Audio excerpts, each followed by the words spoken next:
हरि किया न धन भरल बा, हरि दौलत बेसुमार बा, बाकी हरि के भजन बिना सब कुछ बेकार बा।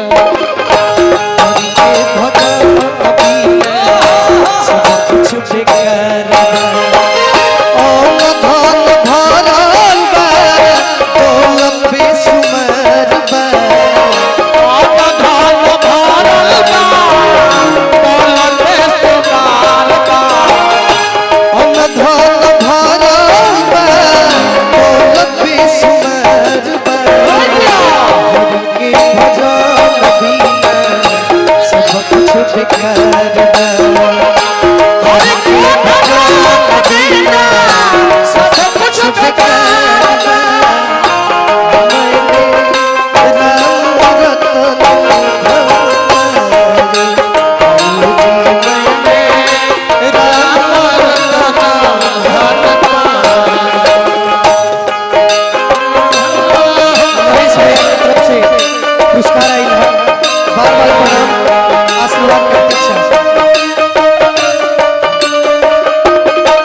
आगे कभी कहता रे और का बेकार बा, का बेकार बा।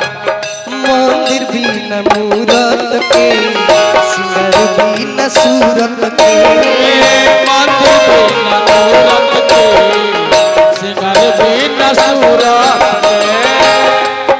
मान ले तनी खूब बढ़िया मंदिर होको चंदन भैया, ए 20 मंजिला मंदिर, ओमे प्रभु के मूरत ना हो के बेकार बा।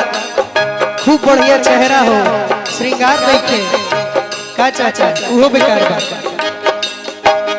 मंदिर भी न मूरत के, सिंगर भी न सूरत के, मंदिर भी न मूरत के, सिंगर भी न सूरत के। अरे बात तो बिन जरूरत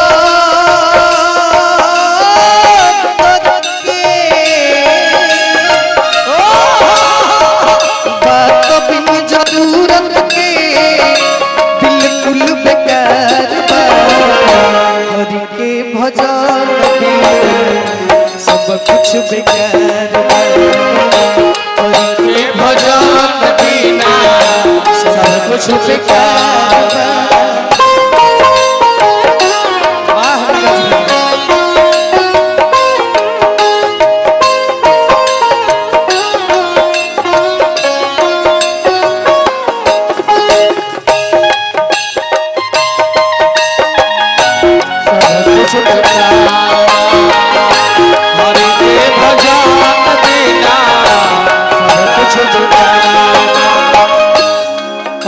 का बेकार बा, का बाबा। चिड़ै बिन चोच के, बैल बिन पोछ के, चिड़ै बिन चोच के, बैल बिन पोछ के। चिड़ै होके तोता चोच ना तो बिल्कुल बेकार बा, बैल होके पोछ ना वो बेकार बा। चिड़ै बिन चोच के, बैल बिन पोछ के, चिड़ै बिन चोच के, बैल बिन पोछ के। अगला लाइन हमनी के ऊपर बा।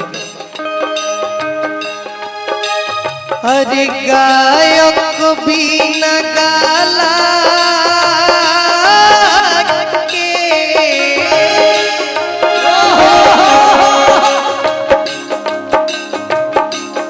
अरे मोरद बिन मोछ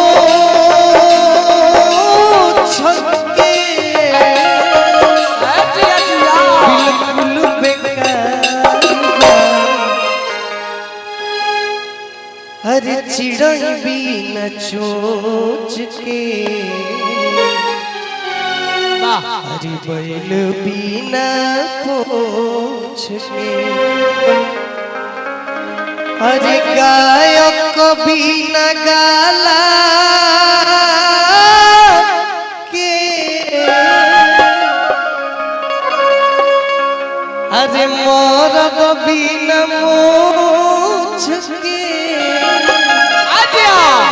चाचा अरे बिल्कुल बेकार हो हरि के भजन बिना सब कुछ बेकार हो हरि के भजन बिना